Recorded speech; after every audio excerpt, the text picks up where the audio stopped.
you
Начали. Уважаемые слушатели нашего эфира, уважаемые коллеги. Dear viewers and listeners, dear colleagues, we're happy to welcome you to the discussion of knowledge infrastructure, museums as science communicators. We have arranged this discussion within the Museum Guide Forum, organized thanks to the Vladimir Potanin Foundation in cooperation with the ICOM Russia. And it is our great pleasure to take part in this discussion. I will start with introducing our panelists, and then I will share a couple of introductory remarks about our optics museum that I am in. So we are going to talk to Yulia Glazirina, head of Natural History Department at the Perm Regional Museum, chief curator of the Museum of Permian Antiquities. Yulia Kupina, director of Russian Museum of Ethnography, St. Petersburg. Good morning, good afternoon, colleagues. And Natalia Sergeyevskaya, deputy director for development of Polytechnic Museum in Moscow. Good afternoon. Good afternoon. It is my pleasure to run, so to say, this brilliant group of panelists. And I would like to start by saying that the cooperation of museum and scientific research that we have been putting forward for a decade, thanks to which we have a separate department of scientific communication, and we have cooperation of museum with university and expansion of this communication of trust with the visitors are actually the center of our activities. And I believe you might know that the main idea today is sustainable development, and we are going to word our questions of today not only about scientific communication and combination of science and art, but also we're going to look at how these concepts can help sustainable development. So I would like to first ask my dear panelists to voice some introduction on the experience of their scientific communication in the museums. And I will start with the Perm. Yulia, I'm giving you the floor, so please take these 5 minutes to voice your experience. Thank you very much. I work in Perm Regional Museum, that is one of the largest in Russia. It has 11 branches, and the farthest is located 11 hours way away. And I can say that our location of the region is large. It can home 5 Belgiums, and we used to have different tasks when the museum was formed, and using our huge collections of over 600,000 exhibits and very shrinked and very limited resources, we need to structure our dialogue with the audience and with the academia to get the most valuable thing out of this huge array of knowledge, to get some common sense out of it. And I tried to point out those cooperation areas, the level of science that we have. And that is academic science, university science, something around science, and non-science, these 4 areas. So as for academic science, for us, that is first and foremost serious cooperation that has been up and running for over a decade with academic universities from our area, from Moscow, and, that is like Polytechnic University and Paleontology University, and also Russian Academy of Sciences, and Evgeny Malchenko arrives here to excavations, digs. We are one of the most serious museums that are still taking part in those activities and then publishing articles to take science out of silent paleontology collections to talking ones. And the second area that is critical for us is a cooperation with university science, as I put it. And here, first and foremost, I mean partnership with the Perm University, with several departments of it, not only science, natural science departments, and they help us run the only paleontology conference in Russia, where over 500 children take part from over 20 regions. And I would not say that now this cooperation is a strategically put together multi-annual plan. That is work in progress. And to us, that is kind of a weak so far, but still, there are some pleasant moments that we can find there. For example, now, together with Perm university students from Somalia, China, and Morocco, we are recording a cycle of fairy tales that they read to get us acquainted with the culture of their countries. As for the third area that I call something around science, that is cooperation with the artists, among others.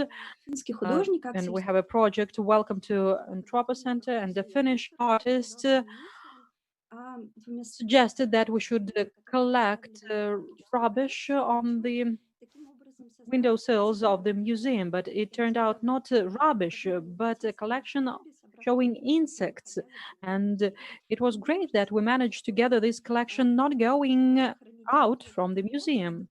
And I can say that, well, our custodians are not so good at their work if they let all those insects on the windowsill, but that is a joke. As for the fourth area, non-science, that is something not directly connected with academic, university, or other circles of science, but something that can initiate dialogue. For example, we have tried something within an environmental festival at one of our branches that is called Harlem Museum. That is something like PG architecture, wooden architecture without nails, but from Perm.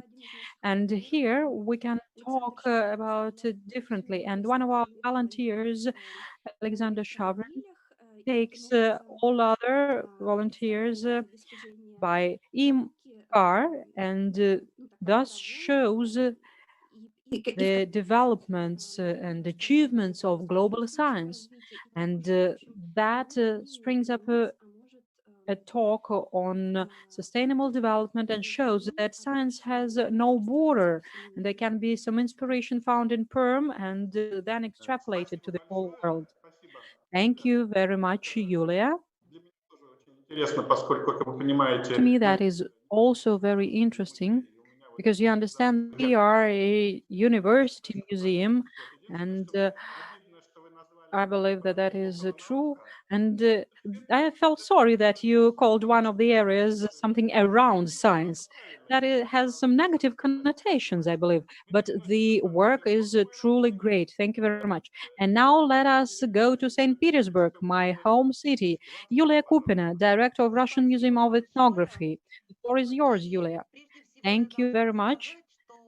To begin with, I would like to say that the name of the museum that I had also has this name of a science, and ethnography as a science was born on two cradles, that is museum and field studies.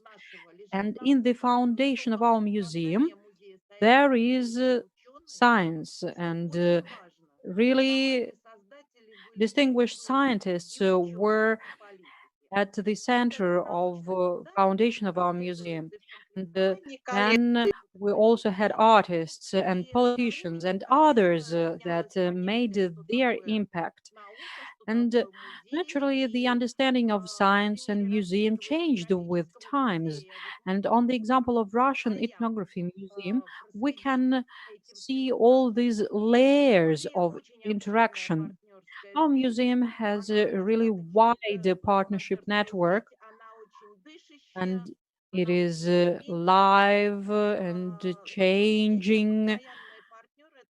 But still, I can say that our constant partners are academic research institutes, museums, Добавляются сейчас очень and активно. what is also added actively now are creative industries. They have always been in place, but now they have all those arts and crafts and another attention to them from the audience, and now they are different in terms of the fact that they are non-for-profit organizations, and the demand is really huge.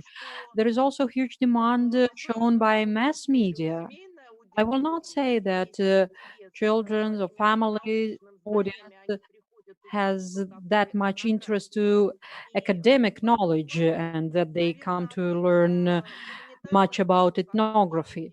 And that actually makes us different from humanities and from natural science. So we talk a lot about results, but we are not saying how they are attained. And specificity of our expeditions actually is that they are not so wide and they, I can say, are pretty intimate. And now these people want to learn how it all happens, how these collections come about, and how this knowledge turns up.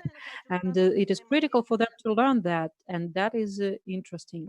And I would also like to specifically highlight interaction with the universities. And there are uh, special education practices to students given by a lot of museums. And I feel strange about it because sometimes I understand that it is not that well elaborated, not that interesting. So we are attentively working with that.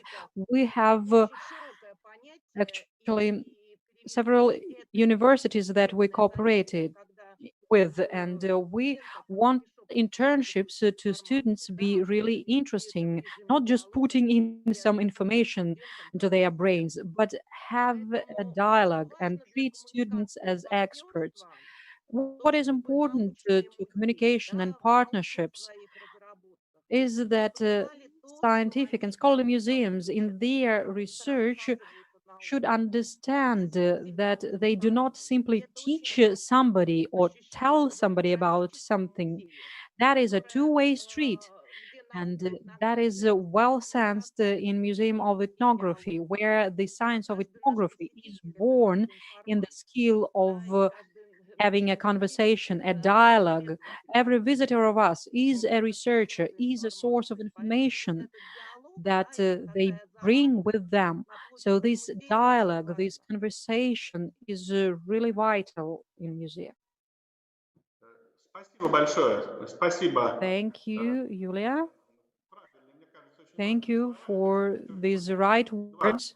Первое – это достоверность, потому что это слово было And произнесено. I think that there are two components. Ну, укрепить доверие. The first one is the authenticity, something that can reinforce trust to museums, which is very important. And another aspect is equal cooperation between museums and scientific institutions. So thank you very much. Let us now go to Moscow, and I would like to give the floor to the representative of a museum that should actually be the main popularizer of science in Russia.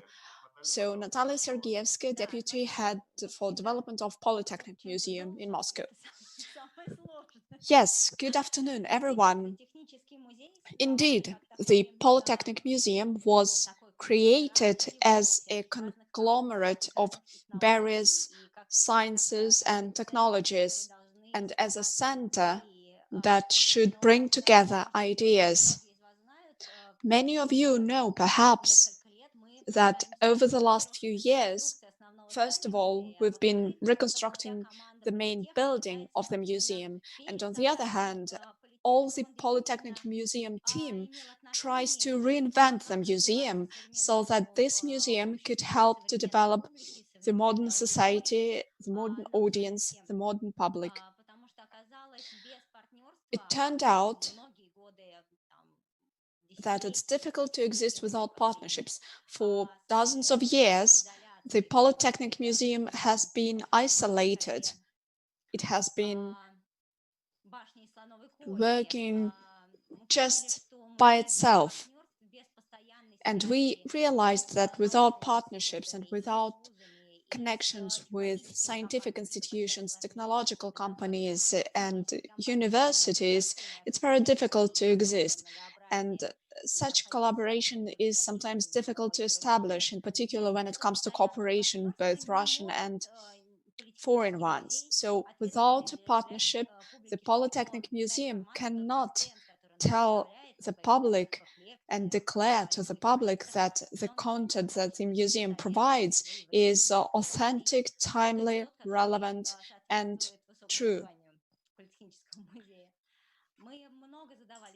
We have been asking ourselves a lot whom to collaborate to, but the answer turned out to be quite simple. Actually, we have to collaborate with everyone. It's quite difficult to organize that. We understand that if we are developing projects and if we know how to collaborate with academic institutions, we still should not forget that when preparing exhibitions, when preparing festivals and discussions, we also need to collaborate from the very beginning with our audience as well. We need to engage our future public. We need them to become co-authors of our projects, because this is basically the reality of our society. We're all trying to maintain a dialogue because that's the only way to create quality content. We've been striving to overcome the inertia and the paternalistic attitude when science is something that has a top-down approach to the public, and the public has only just to take that information for granted. These times are now over, and they will probably not come back. So we need to adapt to this new reality. We realized that apart from academic institutions, tech companies, and corporations, we can establish partnerships with NGOs, as well as with communities of amateurs, communities of people who are interested in science, technology, social research, humanitarian areas. Schools have also become our partners. Schools actually are viewed as a community of both professionals and non-professionals, but of people who are willing to learn something new and who know already a lot of things. Publishing houses have also become our partners. I would now like to unveil a little bit the situation. We are now developing a new project on engineering together with true geeks and nerds, as well as with makers. It's not that we know how to work with such communities very well, but we are willing to learn something new from this experience. It's very interesting. Science and technology in the eyes of users, in the eyes of consumers, are a very interesting subject to us, because science is becoming more humane like that and more lively as well. Of course, we are also collaborating with artists. Our collection was also unveiled. I mean, our reserves have been open for the public, and such an opening also attracts artists, designers, video designers, sound artists, very different people who would like to use this environment of knowledge, who would like to use this emotional atmosphere, who would like to use this unusual environment to create their own projects, to interpret some facts of the past, to look at the current problems through the prism of technology and history. We've been launching crowdsourcing projects, in particular some research projects related to history of different technologies in our country. We've launched a new project about family histories right now. We would like to talk about a big number of our citizens, our relatives, our grandfathers and grandmothers, our parents who were engineers, or who were part of the professional community of teachers, designers, researchers. We would like to speak to various communities and to various audiences all over our country. We would like to get an understanding of that era. Unfortunately, in our country, there are only few people who deal with science and technology, and we would like to speak to our society about these subjects. So constant partnership is something that will allow a contemporary scientific museum to be lively and relevant. Thank you very much. I understand that all of our speakers can speak for hours about things that they like, but I would like to ask you to stick to our time limit. I think that the first round of questions has been quite efficient. And now, if you allow me, I would like to go to the next question. And first, I would like to ask Natalia to answer my question, and then the other colleagues. That may be a provocative question, by the way. You know that in the concept of sustainable development, in particular, there is a goal of museum impact on the local economy. So there is some part related to the commercialization, to the expansion of the audience. What you have said about collaboration with technology companies is also perhaps quite expensive if you are organizing high-tech exhibitions and if you are making interactive things. Isn't there a contradiction between the willingness to expand the audience and the preservation of cultural legacy that has always been part of the museum's mission? How to find a balance between the conservative nature of a museum, in a good sense of the word, and the willingness to open the doors to collaborate and to be commercially successful. Natalia, you have the floor. I'm sorry. Actually, I don't see any contradiction here. What's important for the development, and by the way, it's also written in the UN Sustainable Development Goals, it's important for the society to develop. It's important for the society to ensure education. If a museum supports enlightenment and educational activities, I believe that this is one of the most important steps towards sustainable development. Economically successful countries that we all know very well, and as confirmed by economists, they are developing critical thinking.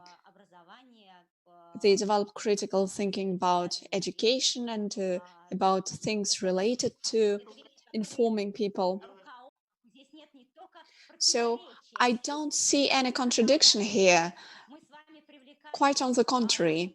Imagine that we engage our public and bring our public together with technology companies. If we make students and their future employees meet, if we show children that they can care for the world, that they can change the world, learn something new about the world, I see not a single contradiction here. Well, will you agree with me that it's one story when we have an exhibit behind a glass, and it's a different story when that exhibit is part of some interaction, and when this exhibit can be held in the hands of children, for example, and that can be difficult. Will this difficulty be paid out? Well, I think that for us it's easier to speak than for fine arts museums, and maybe for museums on local history and ethnography, it will also be more difficult to shape their work in a new way. We also have some valuable exhibits as well, but we believe that those objects need to work for the society. They are not there for the sake of themselves. They are preserved by us for future generations. But conservation for the sake of conservation doesn't have any sense. A contemporary museum can allow itself to create a copy or a model together with visitors. Some engineering can be developed, a copy of an exhibit can be made. I see, once again, no contradiction here. I believe that we are all in the same boat. Well, I can agree with you that you might indeed see no contradiction here. Let us ask this question to the Ethnography Museum. Yulia, do you have any contradiction, or you don't see it as well? I think that this is one of the most interesting paradoxes of the museum operation. So I have two answers. Yes, there is a contradiction, and no, there is no contradiction. Where do I see contradiction? Why the situation is paradoxical? It is paradoxical because a museum is one of the very few institutions that has two contradictory missions. No other institution will provide free access to what it wants to preserve. We increase access to our collections. At the same time, we work to preserve and to ensure conservation of our exhibits. And that's the art of being a museum. We combine functions that for other organizations turn out to be a contradiction. Это происходит, в общем-то, умение It разрешать. happens in this ability to solve this contradiction with the help of science. And museums today have understood that one of the most effective means of preservation is information, and organization of this information is also a scientific activity. For example, database creation and showcasing collections is a serious scientific activity on attribution and description of exhibits. We cannot preserve something that we have no information about. Information is a strikingly unique resource. The more we use it, the more we have it in amount. Therefore, the more information about our collections we open to our partners and to the audience, the richer we become as a museum. And among our partners, there are not only people interested in traditional culture and history of people's arts and crafts. Among our partners, there are people interested in the history of aviation. There are our partners interested in the history of technologies, geography. We have artists and publishers. So yes, there is a certain paradox, but it can be solved with the help of scientific methods, among other things. What I'm concerned always about is a huge uncertainty of definitions. For example, the word scientific in a museum is always attached to something, either a scientific research fellow, custodian, that is scientific and collections work, scientific and methodology work. So this duality and uncertainty has both positive and negative features in it. What all I also would like to draw your attention to, the attention of my colleagues and our viewers and listeners, if we look at English sources, science communication, science and art, what is meant there is science per se, or precise science, as we call it in Russia. And humanities fall out of it, living their own life. I don't know whether there are humanity communications because science that is precise and natural sciences, and there is a specificity in it and certain difficulties. But the audience and the partners always have an illusion that humanities are clear. Art history, what is difficult about it? The history, we are all historians, we are all ethnographers, and there is a certain huge respect to sciences like chemistry and so on. There are a lot of contradictions and juxtapositions, but museum is an entity that can live on these contradictions and make a merit of them. Thank you very much, Yulia. I also believe that the solution lies somewhere there. And I would like to add my own observation. If we are giving this information in an interesting and accessible and trustworthy way, the attitude of visitors to exhibits changes as well. They try to treat exhibits carefully. There is no vandalism that we had seen before that. So if we do it correctly, that is our merit naturally, but that also changes the visitor. And another thing that I would like to add here, let us think together. Do we need a certain science communication to be adjusted to humanities? Those masters that we have as graduates, should they also go to Museum of Ethnography?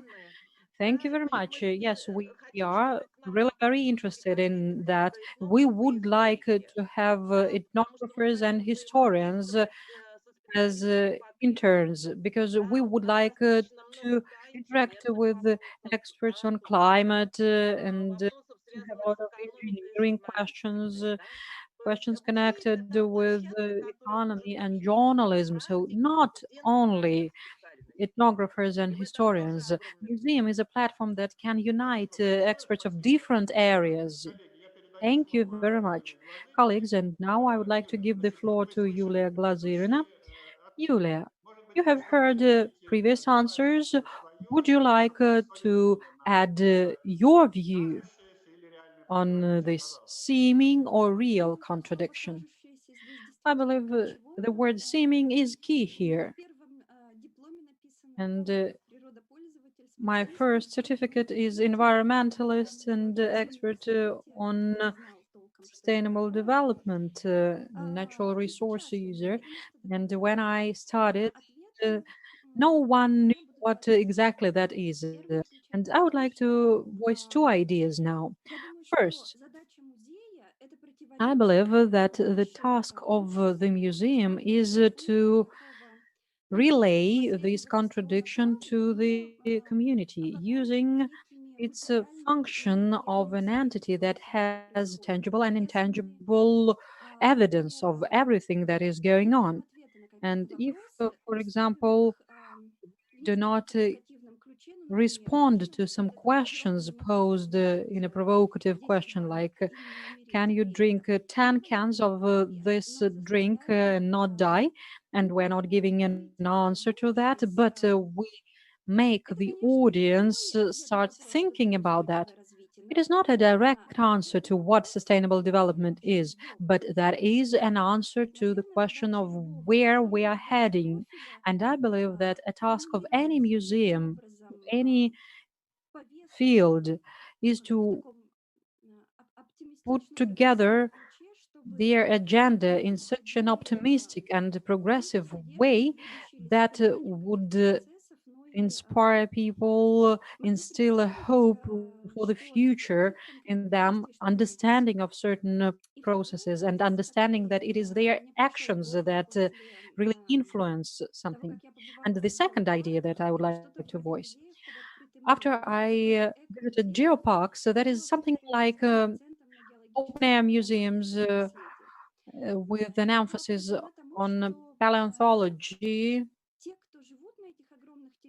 And I was really surprised that those who live in these huge territories, like 2,000 square kilometers, can even not know that they live on this territory that is like a natural reserve.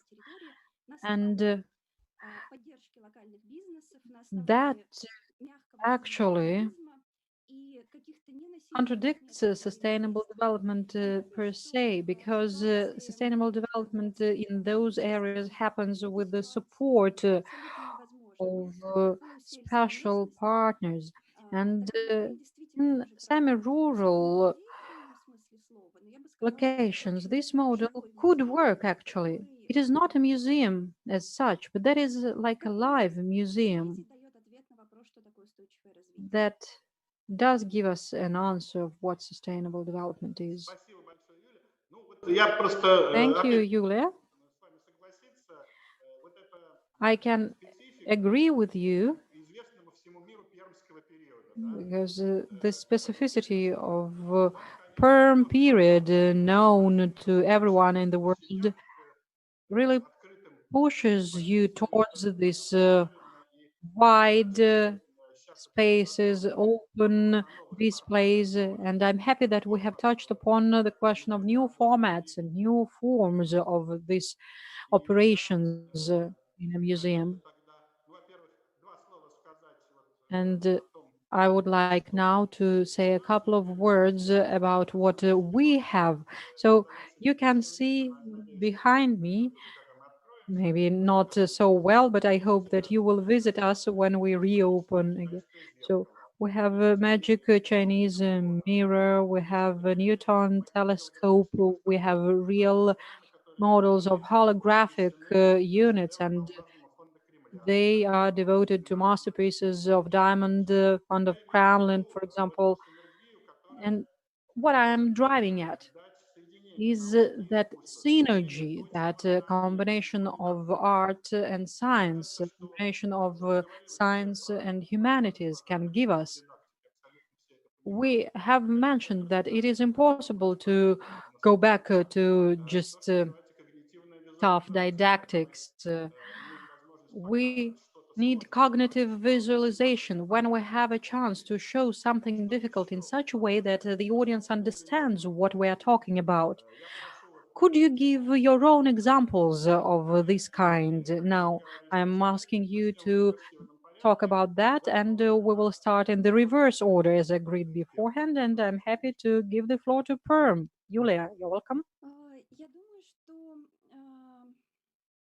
прежде чем In my ответить на view, вопрос, какие новые форматы, before I стоит start ли answering the question what new formats we have, we need to ask a question why. And Natalia Sergeyevskaya taught me this question when she visited us in Perm 2 years ago. And now I'm asking this question to everyone. I believe they are fed up with me already. So I think that it is really crucial to see what audience this or that museum or any other product is targeted at. And it is crucial whether it is created together with this audience, for this audience, instead of this audience, without this audience. And we can include here not only visitors to a museum or non-visitors, but also museum workers that, jokes apart, are also people. And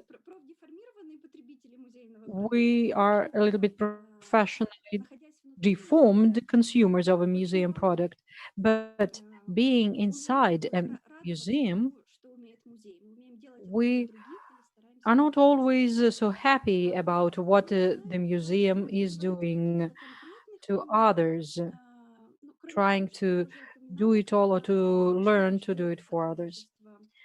I mentioned our experience of cooperation with the creative industry, as was trendy to call it 5 years ago, and modern artists. And it took us to a totally new look to collections preservation.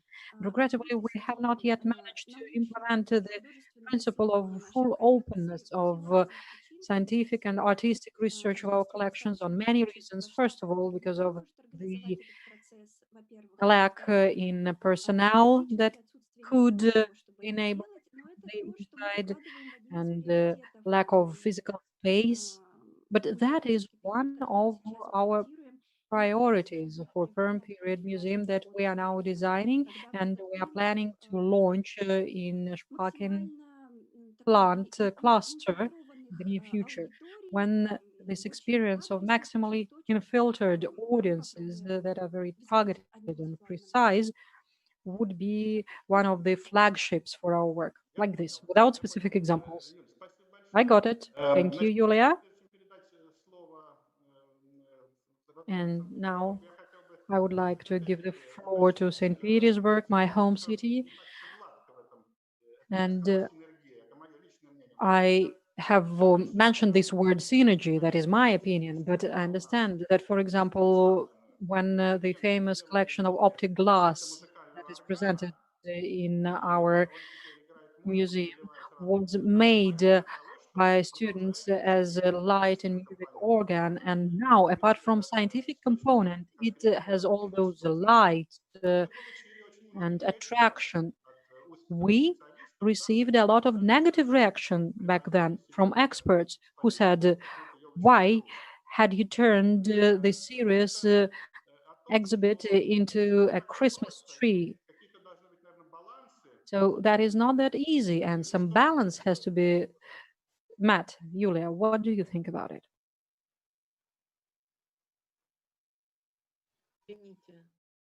Я думаю, что музей, тем более научный музей, должен иметь право I на believe эксперименты that и a ошибочный museum, поиск. mostly a scientific museum, has to have a right to experiment, to make mistakes, to search, and the synergy of science and art is the quality of a museum, starting from antiques. And it is not by chance that Были скульптуры, in которые Kunstkamera необычные, there were sculptures displaying different sciences, arts, and crafts. And on the foreground of Russian Ethnography Museum, we can see Athena, the goddess of knowledge, crafts, and sciences. где она изначально, So this synergy has been there from the very beginning. идея от науки, We were taught that we need to separate the museum from precise sciences and humanitarian sciences, but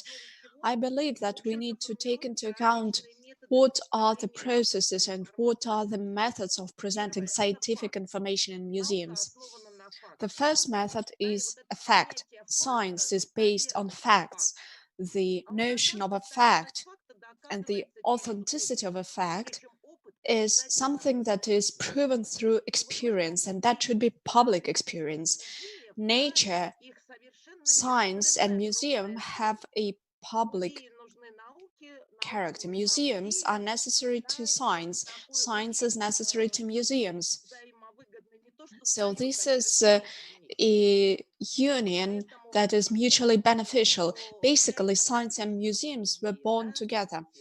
For an ethnography museum, as it currently exists, such forms as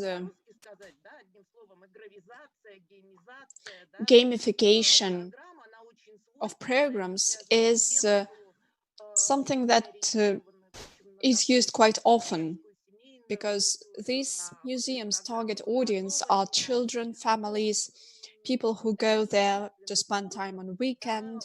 But that's not the only way. In humanitarian sciences, cognitive visualization is not developed very well, and museums can serve as a platform where such visualization could be organized. Ethnography, from the very beginning, is related to visualization. Imagine portraits of people's visualization of culture. That can work for such museums. If we speak about non-traditional methods of presenting science, I would say that another method of presenting is humor and emotions. I don't know if you cried in a museum. I did, because that was a very strong experience. I am now referring to museums that are related to some tragic events in history. But if we are speaking about science, I believe that humor is a must. And I'm speaking about a deep kind of humor, not just the knowledge of how to speak easily about science, something more.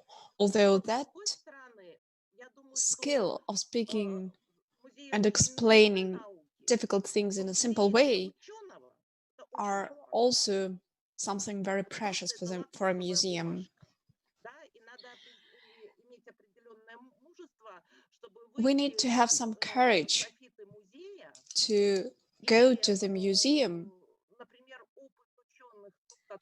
and to interpret the experience of scientists in a museum. Scientists write difficult and complex texts in their practice, and the goal of the museum is to interpret those texts so that they are available to the public. And scientists also need to have courage to go to museums, because if they do, hundreds of thousands of people will read their texts. So I believe that humor is one of the most crucial methods. I think that without humor, it will not work. You have to be kind and to use humor. Thank you very much. I absolutely agree with you. Indeed, using humor in museums and during conferences and lectures is something very useful. There is the English word edutainment. Perhaps you were referring to it. Yes, you are right. It's just difficult for me to pronounce this word. I think that for scientific and technology museums, edutainment works quite well as for your kind of museum. I already see that people are asking us questions that are very interesting, and we will leave some time for Q&A. But first, I have to give the floor to Natalia. Can you say a couple of words about our discussion of science and art going together? Thank you. I'll try to be brief. First of all, thank you very much, Yulia, for having mentioned humor. Indeed, humor allows to relieve tensions, to lift barriers, and to believe that people are speaking to you as to an equal. And that's the most crucial part in communication, when we are in dialogue, not in a monologue. I am an art historian by education and I work in Polytechnic Museum, so I understand better than other people that it is difficult to establish a balance when science and art can complement each other. Very often we see the following, especially when we're not speaking about knowledge design or information design, but when we're speaking about art, we see dialogue between art and science very rarely.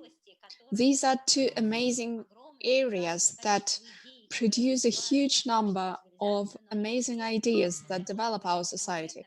But they are speaking different languages. They are not in the dialogue. Quite often we see just two monologues. And when we see two monologues in a museum, the public responds to it very clearly. The public may just select one of the two monologues that they prefer, or the public sees the conflict between two monologues and doesn't trust any of them. It's quite visible. We have tried many ways of collaboration with creative people. Sometimes it was successful, sometimes not. Sometimes we collaborated with theaters and we organized a performance for an exhibition of military equipment. Sometimes we interpreted our internal events such as museum night into social choreography just to diversify the experience of our visitors. Sometimes we're speaking about difficult, complex issues, including ethical issues, and in that case, we turn to artistic installations that could show in a provocative way the acuteness of this issue. We prefer art rather than a scientific text in such cases.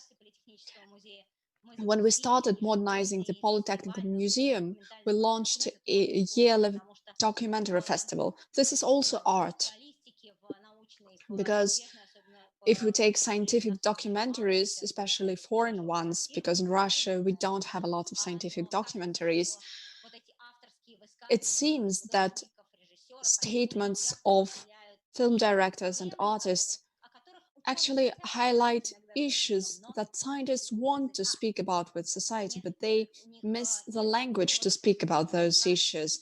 They don't have such a way of communication with society. The society cannot hear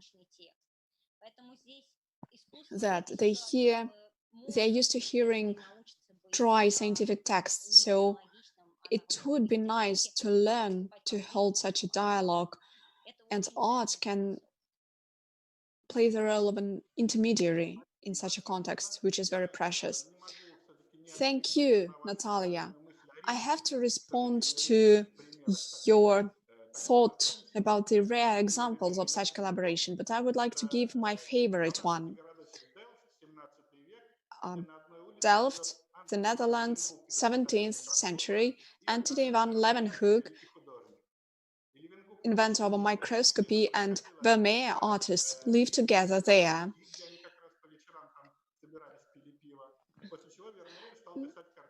So he invented microscope, and after that Vermeer started painting using camera obscura. I think that such collaboration is indeed important. Thank you very much. Dear colleagues, we have several questions, and now we are going to try to briefly answer these questions, because once again, we should not just have a monologue, but rather a dialogue. The first question, I think it's quite interesting. Who is now more interested in scientific communication, science or society? Perhaps it's not a question to a museum, but still, we did receive this question, and I believe that we could share our thoughts on this subject. While you are thinking, I'll just give a brief example about engaging people into science. That's a very good example. Children and adults were asked to take a picture of the first ant that they would see, and millions of people responded, and we made a map showing where ants emerged over the whole planet. Actually, very important scientific conclusions were made after that. So the question is again, who needs that more, scientists or the society, people? Natalia, let us start with you. I like this question very much because there is no answer to this question. The fact that we are speaking about scientific communication, not just about popularizing science and one-way movement, but we are speaking about communication, a two-way communication, that already answers this question. We now see a lot of civil science projects that are developing over the whole world. I actually also wanted to give a similar example. So thank you for having given one already. Science is going towards the public and understands that the public can participate in scientific projects. And the public responds quite quickly. And sometimes the public even suggests ideas for research. It seems that it's a very nice example showing that it is indeed a two-way communication. And in Western universities, scientists started to learn how to communicate with the public because to get grants, they had to prove the value of their research. So they learned how to communicate, and it turned out that it was a very nice way to remain part of the society. Yulia, you have the floor. Maybe you can give an example related to ethnography. Of course, there is such a link. And I think that this is related to positive processes as well as with some negative processes for science. The society wants to control science. The society understands that science is something dangerous because it leads to some technocratic catastrophes. Conclusions made by scientists often depend on some political order. I'm now speaking about humanitarian sciences mostly, of course. And so the society is a bit traumatized by science. That is why the public is very interested in participating in scientific research, to know the results of this research, to get involved in it.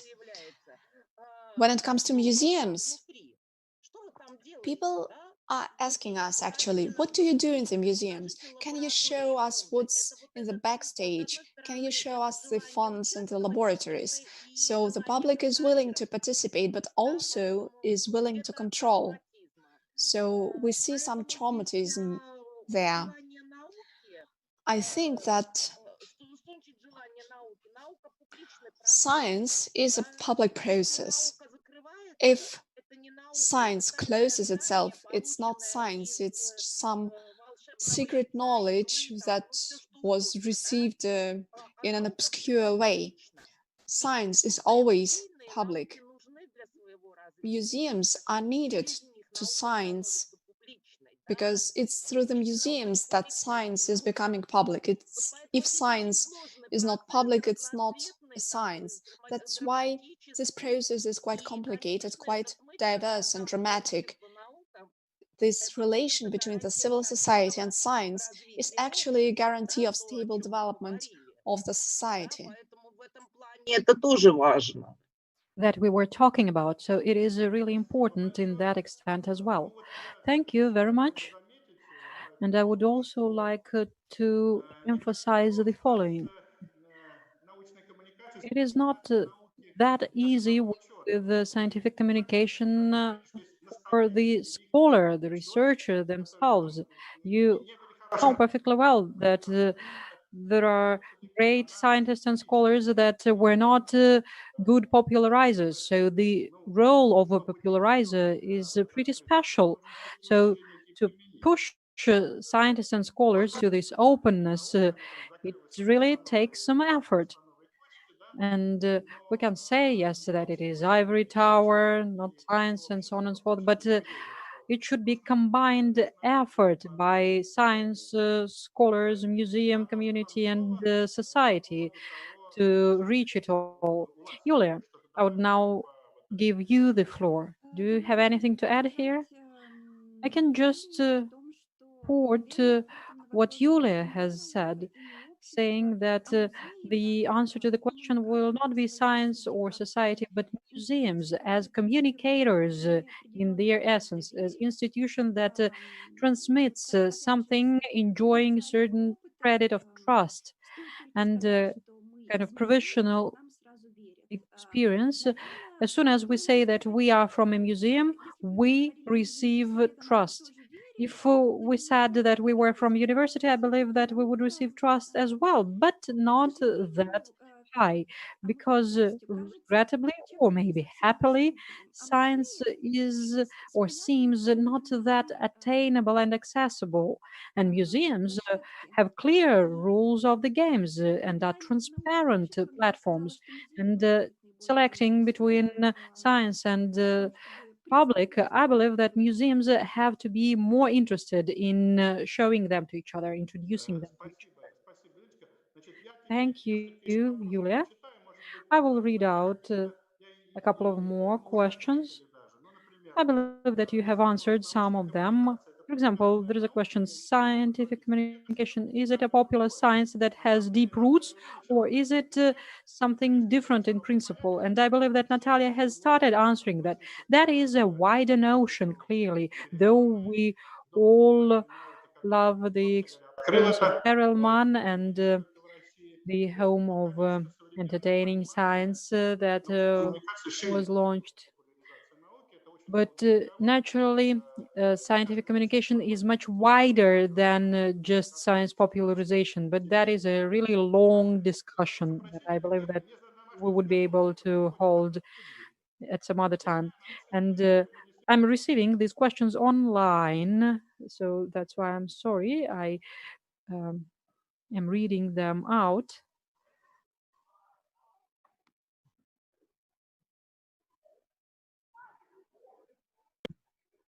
А это я что, все говорил без звука, да? Looks like I have turned off the mic and was reading it all out. I'm really sorry, dear colleagues.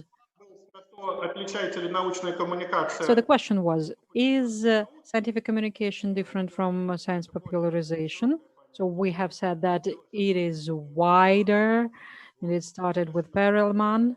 Сейчас мы просто рассматриваем это намного более широко. И вопросы, которые есть, So we're just considering it wider. And a couple of more questions. I will read out two at once so that you would be able to answer them. They are correlated. Talking about science museums, we truly very often mean precise science, forgetting about humanities. What museums we can go to, we can resort to see humanities knowledge? And the second thing, yes, they agree that the society does not see what scientific context is. Do Russians museum have scientific communicators, and are special experts needed for that? Let us start with St. Petersburg now. And I will start with the last question that you voiced. Specificity of a museum implies that we hire people from outside, but then raise this good expert. It does not matter whether that was a person employed from the outside or that is a person that was going up the career ladder within a museum. Anyway, we understand that it is impossible and it is problematic to get an expert that would start acting at once. What can help us here is partnerships, again, that we were mentioning. Because having on the payroll all the array of people needed is unreal, at least for a governmentally budgeted institution. That is really hard and impossible task. So we do not have a position that can be called a scientific communicator. We do not have many other positions or specialties on different reasons, but still some chemistry turns up of getting these people ripe, so to say, from both inside and outside. And as soon as this current turns up, there are certain intersections where these people appear, and it really interesting to work with them, and they have a huge influence on the museum. They understand all about the museum, and they receive this credit of trust. Naturally, it is hard to work for these people because they need to have a lot of competences, and that is truly bringing up process. Even if we talk about a graduate, yes, we are trying to employ people for different positions that would interact with us while they are studying, that would have internships with us, volunteer in our projects. That is really a great initiation. And, our candidates and people interested in joining us undergo these checks. We are looking at them, they are looking at us. So it is a really long process of interaction building. Thank you very much. I agree that both approaches are valid. We can raise these people inside, or we can employ someone with an education, with a degree of scientific communicator. I would be happy to try that. That would be like a test to assess what is happening with the museum. Yulia, what opinion do you have? Are you ready to raise a scientific communicator on your side, or would you like to employ that person? I think that in this 2 months of lockdown, we have raised some number of scientific communicators already. And in this distant format, remote format, it turned up that there are our museum workers that do not like communicating with live people as much as they like communicating with people on the internet, interestingly. I believe that we all have to be communicators, not only scientific, but human communicators as well. And I'm going back to my favorite idea that we are all people and we are all vulnerable. We need to learn to speak to each other, including inside the museum. And I believe that at certain moment, one of the department that is called Department of Info Support of External Communication, that is PR actually. I hope that soon it will expand the horizons and will understand what internal communications are, and that there has to be a balance of internal and external communications. So it should be really in balance in the museum. I hope that it will happen soon. Thank you very much. Well, I believe that these now will be closing remarks of our panelists. So, Natalia, I will ask you to also sum up the results. Well, thank you very much. And I would like to confess that as for scientific communication, we are looking ahead, I think. Well, it seems to us that it is critical to treat scientific communication, at least now, at least that is valid for museums or our museum, for sure, as a professional activity. That is an activity that demands certain professional skills and certain professional toolkit. And in our territory, that is like rare earth metals that are not so frequently met. And now we, in our Department of Education Activities, have come up with the Scientific Communication Center, and we are seeking methods experts, researchers, and education methods and practices experts that would be able to work with our colleagues from our other departments to develop these qualities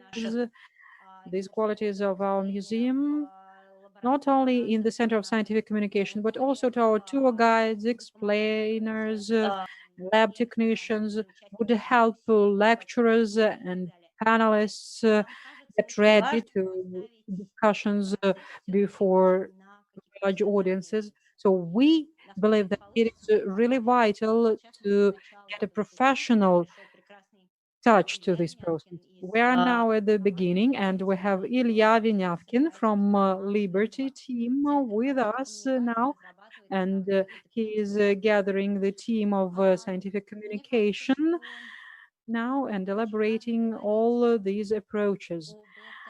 And I believe that it is important to talk about that as an inherent part of our activity. And it should be really professional as any other museum activity. We have to be responsible for the product that we put out. And it should not be simply a scientific product, but it should be a literally and well communicated product, well promoted product. And we also have to be able to gather feedback from the audience after this communication. So if we are a scientific museum and we have scientific research in science, technologies, history, ethnography, doesn't matter, but we are doing that professionally, why should we be ready to do other things unprofessionally? I believe that this will make us poorer.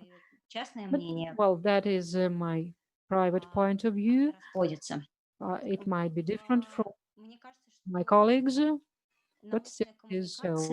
I believe that scientific communication is a new way of life for us as scientific and technology museums, and also for our visitors.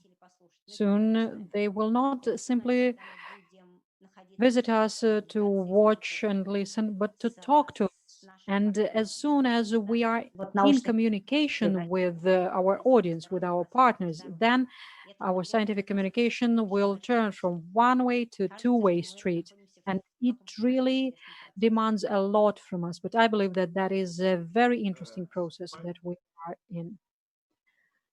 Thank you very much, Natalia. Прошу прощения. Спасибо I'm большое. sorry, I again turned off the mic. Thank you very much, dear colleagues. I believe that we have had a truly interesting discussion, and I myself have just become cognizant that museums might be really the most important and the main platform for scientific communication. As you have said, museums are trusted even more than scientists because they are afraid of scientists and it is not known what they will come up with. And the museum can turn into a correct platform for the meeting of scientists and audience. Знать о науке, должна контролировать. And you have aptly mentioned that that the society needs to be aware of what is happening in science. I would like to say once again, it's a great pleasure for me that the Potanin Foundation organized this discussion because indeed museums as a space are an ideal means of scientific communication. Thank you very much indeed, colleagues. I hope that this important conversation could be continued on other platforms as well. Thank you and goodbye. Thank you.